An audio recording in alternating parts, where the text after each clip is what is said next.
morning and welcome to Cover 2 Cook. We're on episode 131 and we're recording this Sunday afternoon. In the future, we will record this later on Sunday, but we got some things to do today. So we're going to talk college football from Saturday. We're going to talk about some of this NFL that happened already on Sunday. We've had a lot of football. I am not taking it for granted. We're loving what we got. We got red zone. We got end of game field goals. Everything's going great. So let's get it started. Yeah, I was going to do a vertical jump there. Thank you, Socks. Travel been to Indiana, and did Cover 2 Cook get you a good hotel? Indiana? No, I'm in Louisiana. I'm here for Mardi Gras. I know that this might be hard, but I don't know how much you remember Friday night since we left you damn near when you fell asleep. I got my belly full, man. I was like, I warm covers and warm. I was like, I could go to sleep right now. Yeah, I'm going to go with Jack Dorsey. Final answer? Yes. Eh. All right. This is going to be a long fucking day. All right, welcome back to Cover 2 Cook, episode 131. What an eventful weekend it's been. Saturday had a ton of upsets with Florida, Michigan, and Arizona State going down. Anthony, give me your three big college football takeaways. Yeah, right off the bat, you talked about Florida going down. Florida versus USF. We talked about the USF. We were like, hey, watch them. I remember Timmy Boy brought up the Florida schools and that situation. I was like, USF ain't something to. No. I just think Florida they just can't take the step forward. I can't believe that coach still has a job there. It seems like they have everything ready to take that step forward. But even though they lost this game, they got so many hard games coming right behind it. They were gonna lose at least one, possibly two, if not more. The other thing about USF, they look good. They look good against Boise State. Now they're in the top 20, I believe. I think they're 18 now. They look good against Boise State. They're scrappy. They'll hold them right at the end to take a field goal right at the end to win the game. My second thing taken away is Bryce Underwood is good, but still young. You saw a lot of raw talent from him, making plays with his feet, his arm. It was just those couple passes that he just did not make that needed to be made to win that game. Going against a Brent V's defense, you knew you're going to get thrown the whole kitchen in the sink. So I'm not going to join the bandwagon of saying that Michigan needs new wide receivers. I don't believe that yet. I just think the defense was thrown to them like crazy, and he did best he could. Final thing I have is Illinois. It looked like they had a chip on their shoulder, and this substitution thing. Illinois was winning 14-13 at half, finished the game to win 45-19. You could see in the second half they got the running the ball again. The defense started making plays on Duke. I was wondering where this 2.5 point spread was. At half, I was like, that made sense. Second half, it was like, nope, Illinois has got something to prove. They're in the top 10 now. One thing I did learn about this game is refs are now looking for these last-minute substitutions on the defensive side. Supposedly, Illinois is pretty notorious for doing this, causing delay of games on the offense. It got brought up multiple times in this game. It didn't really feel like I heard it in other games, but in this one, I definitely did. That was my big three takeaway from college football Saturday.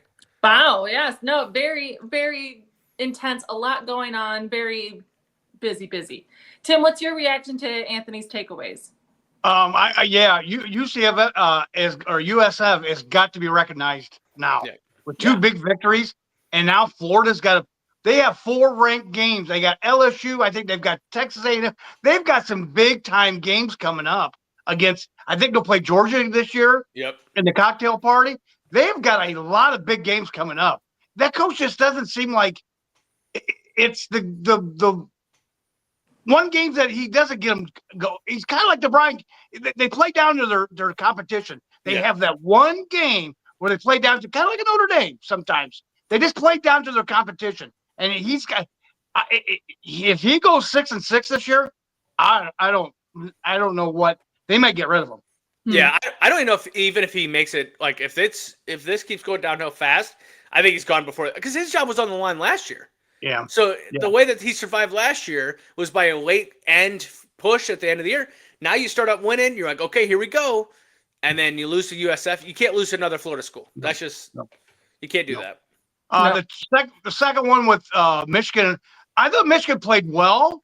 They just couldn't get over the hump. Yep. That Bryce Underwood is going to be good. I think he's money well spent. I think he'll do just fine if they can get some players around him. But you go to Oklahoma in a night game against Brent Venables, defense, that's tough. For your first road game, that's tough. And that Mateer, he was just slinging the ball around. You know, we were texting back and forth, and Michigan, I think, got within 8. And I thought, here we go. They're going to make a run. And you thought that they were going to take over the second half. Yep. And then Oklahoma got the ball right back, and they went right down and scored. I'm like, yeah, I can't see this happening, you know. So, and the third one, Illinois, wow. I mean, I was watching that game, and they looked like they were struggling all until in the first half. And then I turned around, I was watching something else, and I see the final score. I'm like 45-9. This team may be for real. I don't know if they're the Ohio State or the Penn States or up there, but I tell you what, they'll be. I can see them fishing in the top 5. And that, I mean, you got Oregon still in there, which Oregon, good God, he made that Gundy look like, you know, yesterday. So that's money well spent in Oregon. But I mean, I think they'll be a top 5 team in that conference. Yeah, I think the biggest thing with Illinois is they have to play Clemson. I believe at Clemson, there's some non-conference games that they have that are going to be pretty tough. But I don't believe they play. I know they play Ohio State. I believe they don't play Penn State or Oregon, and that might be one of the things that they can look forward to, because that would be, in my mind, Ohio State's still the best team in the Big Ten. But those are 2 and 3 right there. Yep, I agree. Definitely. Awesome. Well, thank you, Tim. What did you have any other takeaways of your own from this Saturday that you want to talk about? Yeah, I was watching a little bit of the Delaware-Colorado game, and Robert Griffin, the color commentary for him, he was commentating with another guy. I can't think of his name. And he used to do the White Sox. And I think his X's and O's is awesome. I think he does really well. I don't think ESPN gave him enough of an opportunity to do games. And I know they were having him in the studio, but I don't think they give him enough credit for. I think he's really good. I mean, he was doing. Now he was actually calling the plays out, kind of like a Tony Romo kind of deal. And I thought that was pretty good. My second one, SMU has not beaten Baylor in 14 tries. Had a perfect opportunity. They lost in overtime, double overtime, 48-45. They led by 14 with 5 minutes to go and couldn't close it. If you want to play for a national championship, you have got to do stuff. At home even, you've got to close on that. And my third one is I have got to stop betting on Lane Kiffin. At least he cannot close. I give everybody on this podcast a bet of taking Ole Miss into 10 points, and I thought it was looking really good. At least a push. Most bettors would take a push. If they're not going to win, at least and they let Kentucky go right down the field and score that, or kick a field goal to make it 7. Even I talked to a friend later that night, and the spread went down to 7.5.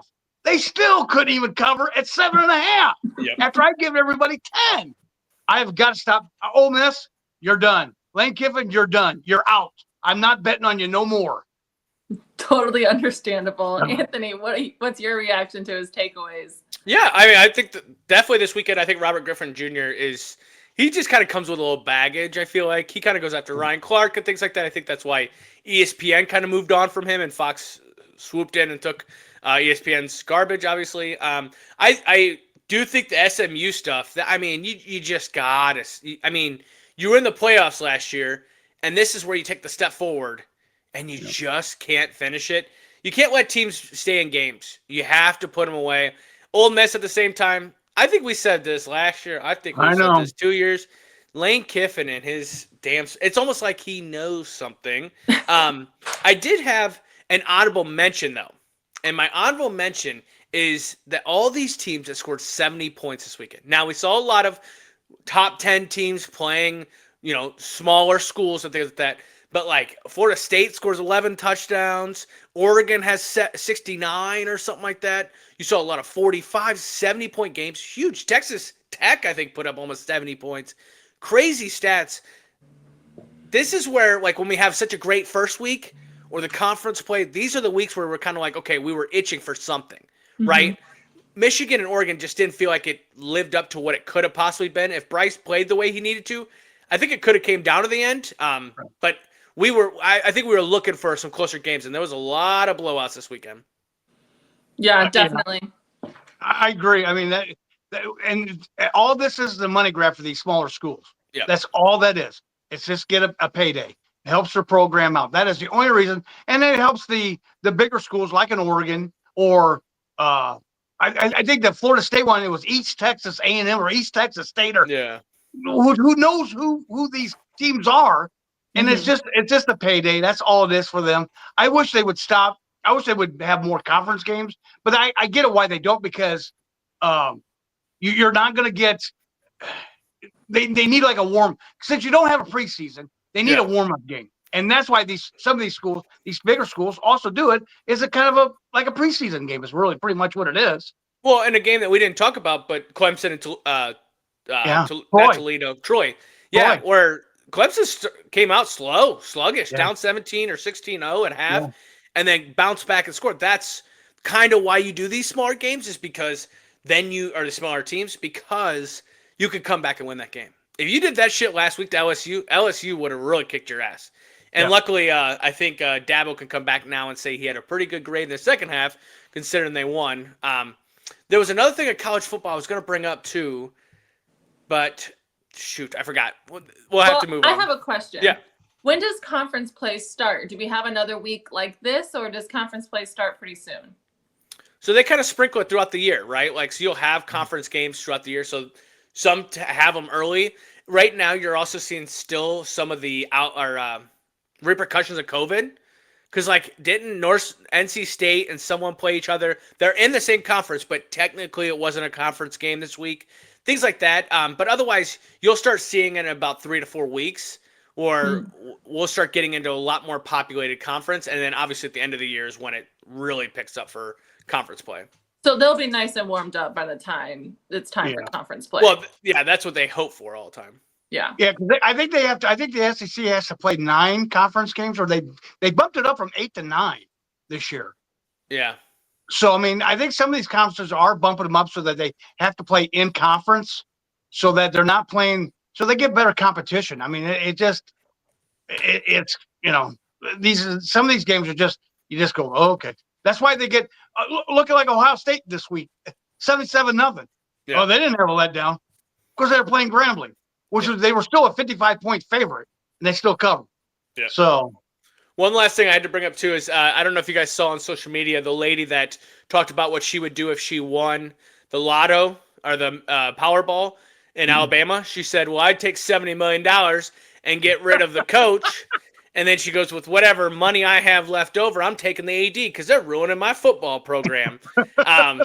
Hilarious. It was all over ESPN and things. You could tell that obviously a lot of people were attracted to this big old money that was around, but also at the same time, even when you're not doing good as a coach, you're always doing good, because $70 million to buy him out, gee, man, criminy. Yeah. Yep. Yeah, most definitely. Well, I'm sure you all can understand how late of a night Saturday was, just to wake up early Sunday morning and put on fantasy and get ready for Sunday football. Anthony was a little too excited for me this morning. I had a rougher time getting up, and I needed to make my coffee before I could reach his level of energy. But I digress. It's been a wonderful Sunday so far. Tim, what has been your takeaway so far this Sunday? In the NFL altogether, a lot of the defenses are so soft right now. You can just tell that they don't practice on. I mean, they just don't hit.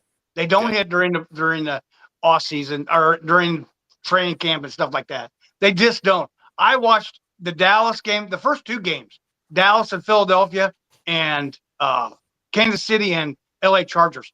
There's people wide open in the middle of the field, and then they'll just go like a route pattern and score a touchdown. That Kelsey touchdown was, I mean, it was just like he was wide open. They just don't hit. They just don't. And we know that. I mean, they can't, or they just won't, afraid of injury. So that's the big one. That's one of my takes. The Steelers and the Jets game this afternoon. Nobody thought they'd even score a touchdown. And it was a track meet in the first half. It was 19-16, I think, at half.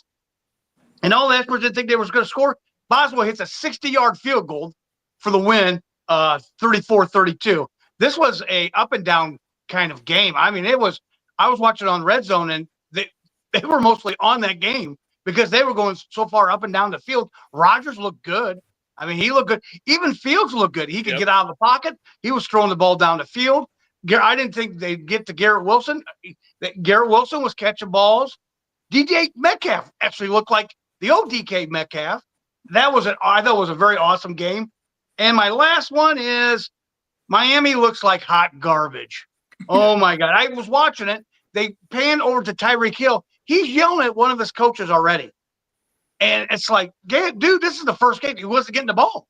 And Tua threw a couple interceptions. McDaniel might be on the hot seat. I wouldn't be surprised if they don't trade Tyreek Hill by the trade deadline. He may want out because I am thinking he ain't liking this. The Colts scored on all 7 of their possessions today in a 33-8 victory. And that the last touchdown, I think, was just garbage touchdown and a 2-point conversion. But yeah, they got their asses handed to them today.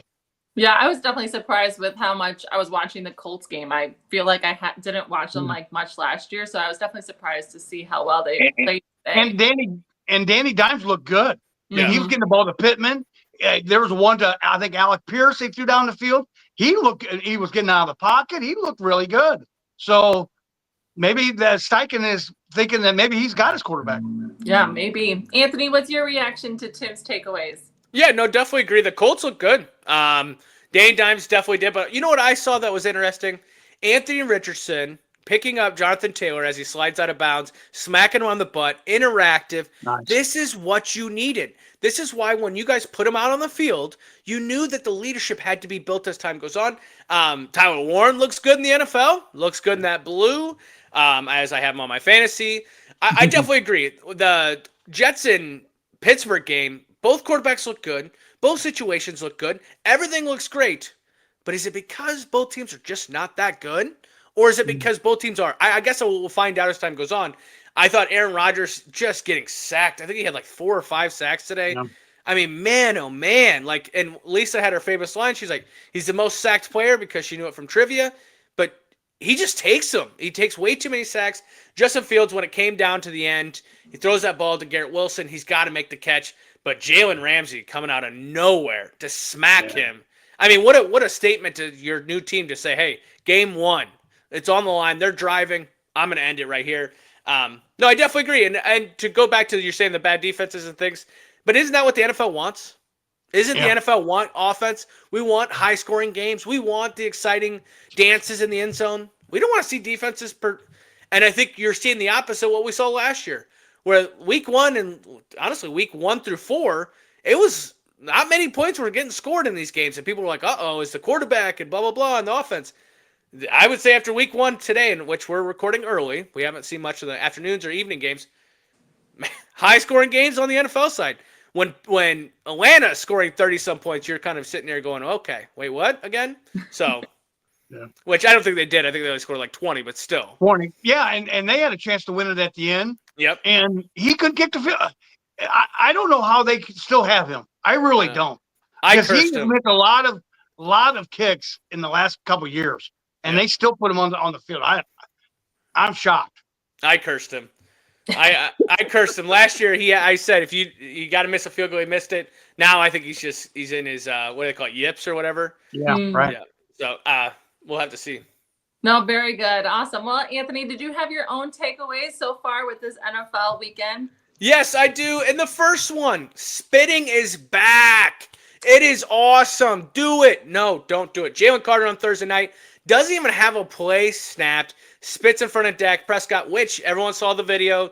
Dak spit before. Jalen came over and spit in his face. And then on Saturday, after we, got dragged through the mud on Thursday, on Saturday, another college player from Florida, I believe, spit at a USF player and was ejected. So I know in today's world that words hurt. They do.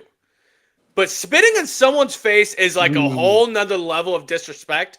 That's obviously got to stop. I will say at the same time, spitting in someone's face is like outrageous because you know that their breath is not on right. It's also like it's just so, I don't know. I will say the Jalen Carter situation could have came out to get the Eagles because they went down and run the ball down on him. That's not something that would have happened with Jalen Carter there. honestly, I thought Dak Prescott played pretty well. Jalen Hurts played well. If CD doesn't drop the balls, which, hey, Cowboys fans, I drafted him. So good freaking luck this year because he's going to suck because I drafted him. That's point number one. Point number two, Bengals need to learn how to close teams out.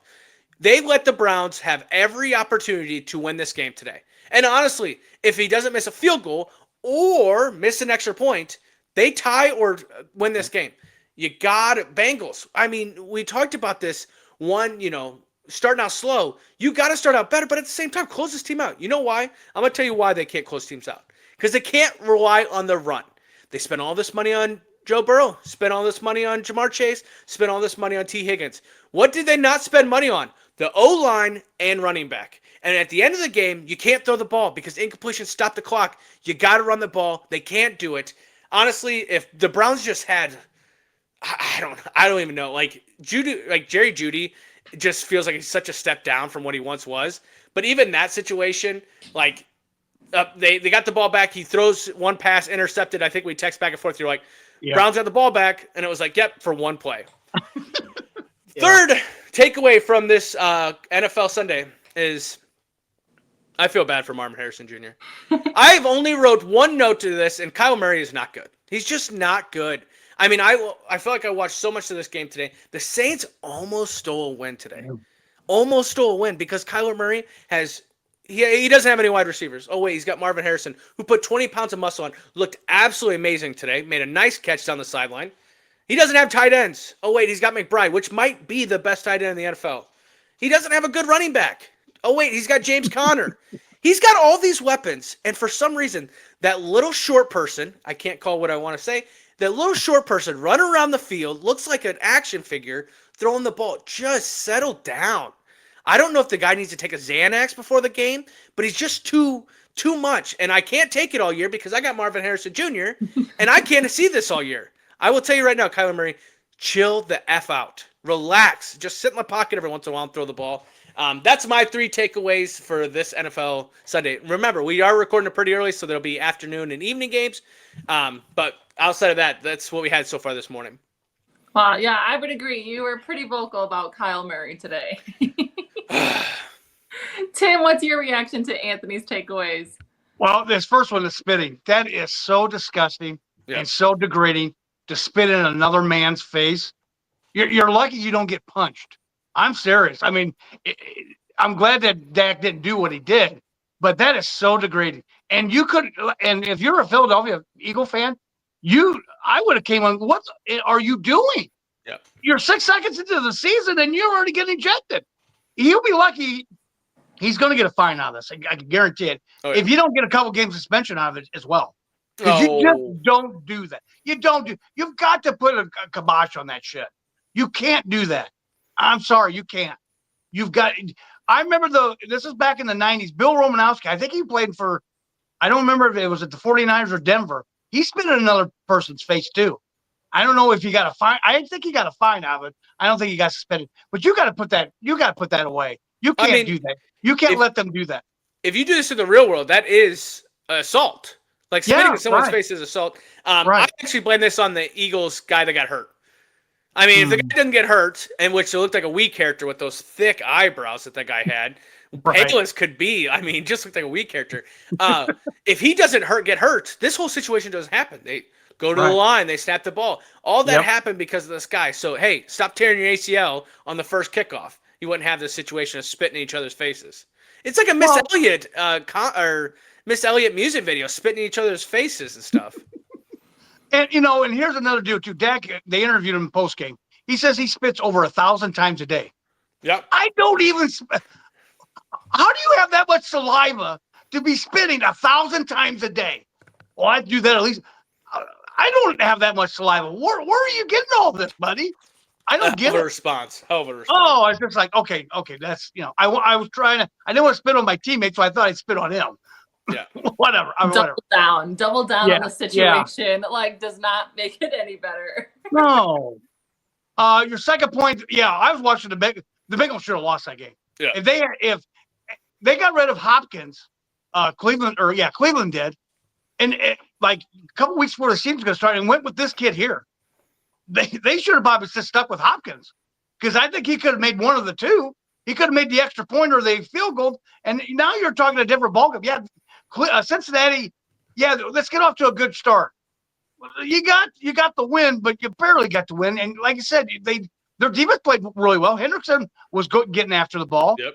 But you like you said, but Burrow was. How many sacks did Burrow take today against Garrett Miles? Miles had a back-to-back sack. I think Miles had 3 sacks against Burrow. Yeah, So, that offensive line is not good. There was 3 sacks in one drive, but it's Myles Garrett they only counted him for 2 of the 3 sacks. Yes, you're right. Because they were talking about how it was like a 9-pitch inning. Like it was a perfect. Like they came out there and got the sack for each time. Yeah. So they should have lost. They really should have lost. Your third one, that's why I didn't draft Harrison. Yeah. Because I know Kyler. I had Kyler Murray last year. I ended up getting rid of him 6 weeks into the season because he's terrible he's all over the place. He's like a little. He's just all over. Just calm down and I don't know if it's because his offensive line is not that good, but he's trying. I think almost do too much. Yeah. And almost let New Orleans, which New Orleans is not good, and New Orleans almost went down there and scored a touchdown right at the end. It's like they had a 20-10 lead with halfway through the fourth quarter and almost let them right back in the game. Yep. Their kicker on New Orleans missed a field goal.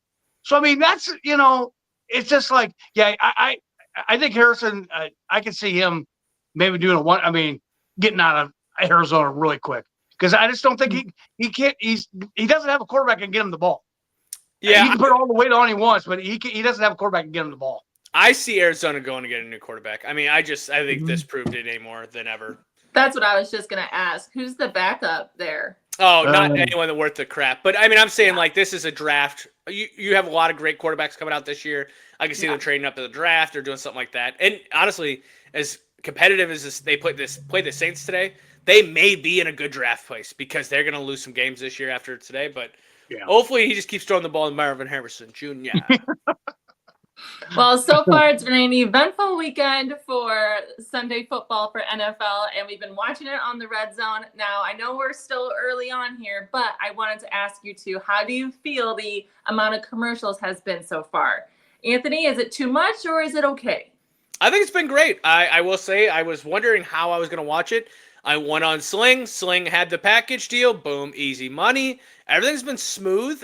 They've been putting them side to side. There has been a couple times where it's been a full commercial.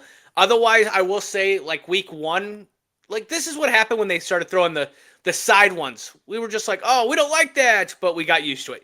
We're going to get used to whatever this is as well because nothing beats just getting highlight plays all day. We watch SportsCenter to watch the last 5 minutes to watch the top 10 plays. That's what the Red Zone is all day on Sunday. Yeah, Tim, what are your thoughts? Too much or is it okay? I think it's fine. But one good thing too, Anthony, during the witching hour, there was no commercials whatsoever. Yes. And that's what they've got to stick with. It's not doing commercials during the witching hour. You can't. Yeah. The most important time in the fourth quarter, and you're going to throw a commercial on there. You'll lose it. Yeah. You'll lose them. And I love that. The side-by-side box, like you said, we got used to it. Yeah, it doesn't suck because you can't hear the commentator, but really you just want to watch it anyway. And the commercials were 15 seconds. They weren't a minute. They weren't very long. They were boom, boom, and then back to the games. And I think, does ESPN not take over until next year? I don't know how this all works. Like that's the thing. I guess I never really looked up is like who's in the ownership of it or how this whole process is going right now. Because remember, this just happened within a couple of weeks. This was really quick coming into the season. Yeah, I thought I heard that ESPN doesn't take over until next year. Okay. So if it's still with the NFL, then I get it. It's still good. I love the first half. You got all them games. They went to the Octobox, as everybody knows. But yeah, the commercial deal I think is going to be fine. I think if they do the side by side box, I think we'll be fine. Just as long as you don't get longer commercials. You get 2 or 3, and now it's a minute long. Now that could be a problem. Yeah, no doubt. No, I would agree. And I will say in the beginning, I was teasing Anthony a little bit because we're watching the clock count down from like 5 minutes and we get to like 2 minutes. And I'm like, this is probably the time that you should like burn through a good chunk of your commercials, because otherwise I'm just watching a clock countdown. Like when it gets to the 45 seconds, then I want it back to the clock, right? But I'm like, if you're gonna burn through commercials, do it now. Well, and you got to think too. We'll have all these Sunday games, right, going into tonight. But like we're dropping this episode on Monday, and Monday night is a great game coming in. I wanted to talk about that before we get off this today. The Vikings versus Bears. Caleb Williams, Ben Johnson going against a JJ McCarthy, Justin Jefferson, Kevin O'Connell team. It's exciting. I do think as a Vikings fan, I'm a little bit nervous. I don't really know what to expect out of the Bears defense, Bears offense, and things like that. Like, what are you thinking going, like, if you had to pick a winner, who are you picking? Because you know who I'm going to pick. Who do you have winning this game? I think it's going to be the Vikings. I don't know if Ben Johnson struggled. Well, I don't know. I still think it's going to be the Vikings. I think Kevin O'Connell will not put J.J. McCarthy in any bad situations. Yeah. Even with that defense of the Bears, I think they'll be fine with their running attack. And if he can get the ball to Jefferson, I still think the Vikings. I just don't know if the Bears are ready yet. Yeah, and I think like game one, you're going to see a difference. It is, I believe it's in Chicago too. I think it's starting out in Chicago. Yeah. So that is on the positive for them, is having that game one. I could see the Bears stealing this one just because it's that first game. It's for Ben Johnson. It's for the situation. Right. The worst thing I could see coming out of this game is walking away from it saying JJ's probably not the guy. Because that changes this season altogether. Oh, yeah. Obviously, you don't want to judge a quarterback based on one game only, but like this is a game that I'm saying like you got to win. You can lose a couple to Green Bay, you can lose a couple to Detroit, but we beat the Bears. We have to beat the Bears going forward. Right. So, and I say we because I'm on the team. I have like multiple hats that show that I'm a part of the Vikings. So hats, helmets, jerseys, pennies, everything. Yep. Well, that is called a sports fan.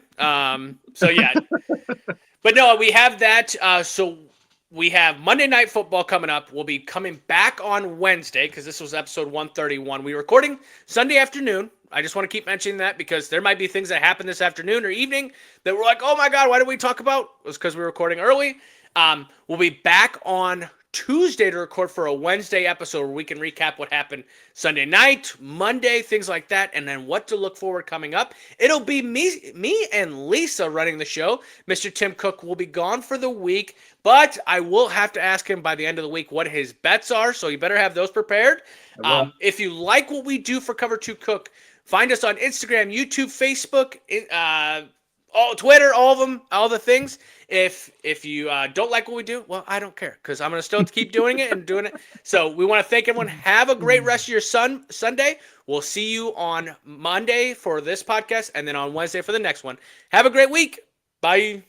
Bye.